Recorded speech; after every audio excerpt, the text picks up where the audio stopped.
السلام علیکم۔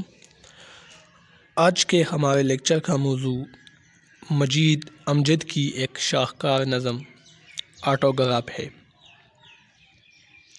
مجید امجد نے نظم آٹوگراف ایک کرکٹ میچ سے متاثر ہو کر لکھی ہے۔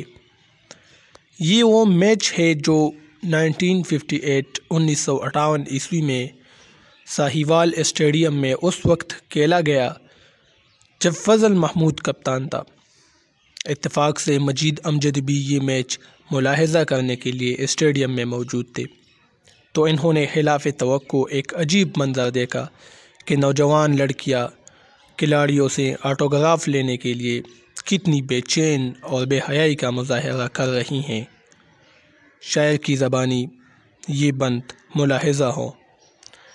کھلاڑیوں کے خود نوشت دستخط کے واسطے کتابچے لیے ہوئے کڑی ہے منتظر حسین لڑکیاں، ڈھلکتی آنچلوں سے بے خبر حسین لڑکیاں۔ اس بند میں شاعر کا مشاہدہ عروج پر نظر آتا ہے کہ انہوں نے کتنی گہرائی سے اس منظر کا مشاہدہ کیا تھا اور ان کو اشعار کا جامہ پہنایا تھا، اور نظم کے پہلے ہی بند میں وہ فضا انہوں نے پیدا کی ہے اور رومانوی فضا تیار کی ہے کہ قاری دوسرا بند پڑھنے کے لیے بیتاب ہو جاتا ہے۔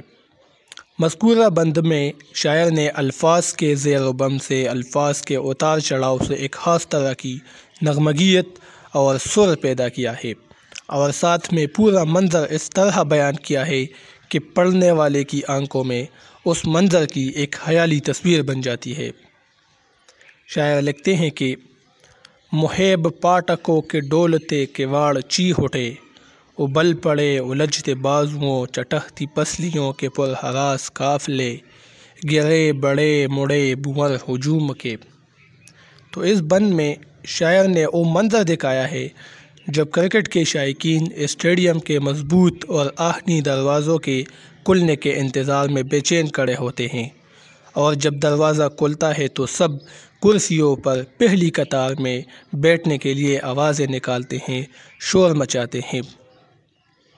ان اشعار میں شاعر دراصل لوگوں کی بے حسی کو نمایاں کرتے ہیں کہ میچ سے لطف اندوز ہونے کے لیے لوگ پہلی قطار میں بیٹھنے کی ضد کرتے ہیں، اور جب انہیں کسی ادبی تقریب میں مدعو کیا جائے تو لوگوں کے پاس آنے کا وقت ہی نہیں ہوتا۔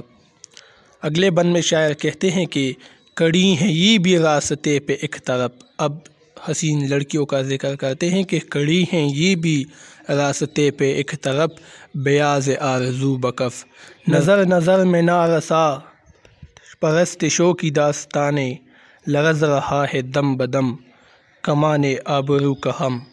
ان اشعار میں شاعر نے لڑکیوں کا منظر دکھایا ہے کہ وہ کس بےتابی سے، بے چینی سے، اضطراب سے بیاض لے کر، ڈائری لے کر آٹوگراف لینے کے لیے کڑی ہیں، اور یوں محسوس ہوتا ہے کہ اگر انہیں آٹوگراف نہ دیا گیا تو ان کے خواہشات کا خون ہو جائے گا۔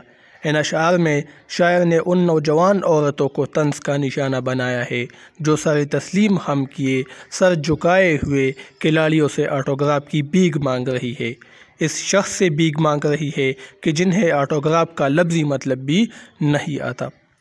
چوتھے بند میں شاعر کہتے ہیں کہ کوئی جب ایک ناز بے نیاز سے، کتابچوں پہ کھینچتا چلا گیا، حروف کج تراش کی لکیر سی، تو تم گئیں لبوں پہ مسکراہٹیں شریر سی۔ شاعر اس بند میں کہتے ہیں کہ جب کوئی کھلاڑی بے نیازی سے اور بے پرواہی سے جھک کر ان کے کتابچوں پر، ان کی ڈائری پر ٹیڑھے میڑے سے دستخط کرتا ہے تو اسی کے ساتھ ہی لڑکیوں کے ہونٹوں پر مسکراہٹ پھیل جاتی ہے۔ وہ اس پر فخر کرتی ہے کہ کھلاڑی نے ہمارے کتابچے پر دستخط کی ہے۔ اس بند میں شاعر نے ناز بے نیاز اور حروف کج تراش ایسی نادر تراکیب استعمال کی ہے جو کہ صرف مجید امجد ہی کا خاصہ ہے۔ لفظ مسکراہٹیں کے ساتھ شریر کا لفظ لگا کر شاعر نے لڑکیوں کی مسکراہٹ کو طنزیہ اور معنی خیز بنا دیا ہے۔ اگلے بند میں کہتے ہیں کہ کسی عظیم شخص کی تمکنت، حنائی انگلیوں میں کانپتے ورق پہ جھک گئے، تو زرنگار پلووں سے جانکتی کلائیوں کی تیز نبض رک گئی۔ او باولر ایک مہوشوں کے جمگٹوں میں گر گیا۔ او صبح بیاض پر بست غرور کل کے گوہری پیری، حسین کلکلاہٹوں کے درمیان وکٹ گری۔ اس بند میں شاعر کہتے ہیں کہ حسین و جمیل لڑکیاں ایک معمولی کرکٹر سے آٹوگراف لینے کے لیے اپنی بیاض، اپنی ڈائری، اپنی حنائی انگلیوں، مہندی لگی انگلیوں سے کھول رہی تھی تو ایسا لگتا تھا کہ جیسے ان کی تیز نبض رک گئی ہوں۔ شاعر کہتے ہیں کہ جب باولر خوبصورت لڑکیوں کے ہجوم میں گرفتار ہو گیا، ان میں گر کیا، تو وہ اپنے آپ کو ایک عظیم شخصیت تصور کرنے لگا۔ وہ کھلاڑی تکبر میں آ گیا اور لڑکیوں کی ڈائری پر تکبر سے اور غرور سے دستخط کرنے لگا کہ میں ایک بہت بڑا عظیم شخص ہوں، کیونکہ اتنی لڑکیاں اور اتنے لوگ دستخط کے لیے، آٹوگراف کے لیے قطار میں کھڑے ہیں۔ اور اسی دوران شاعر کہتے ہیں کہ میرے دل کی وکٹ گر گئی۔ اس بند میں شاعر رش کا شکار ہو گئے ہیں کہ کاش کوئی لڑکی اس سے بھی آٹوگراف لے، شاعر سے بھی آٹوگراف لے۔ میں اجنبی میں بے نشاں، میں پا بگل، نہ رخصت مقام ہے نہ رفعت مقام ہے نہ شہرت دوام ہے۔ یہ لوح دل، یہ لوح دل، نہ اس پہ کوئی نقش ہے نہ اس پہ کوئی نام ہے۔ اس آخری بند میں شاعر کی احساس اور درد و غم کھل کر سامنے آ جاتا ہے۔ وہ اپنے آپ کو شاعر، ادیب اور فلسفی کہنے کی بجائے اجنبی، بے نشاں اور پابگل قرار دیتا ہے۔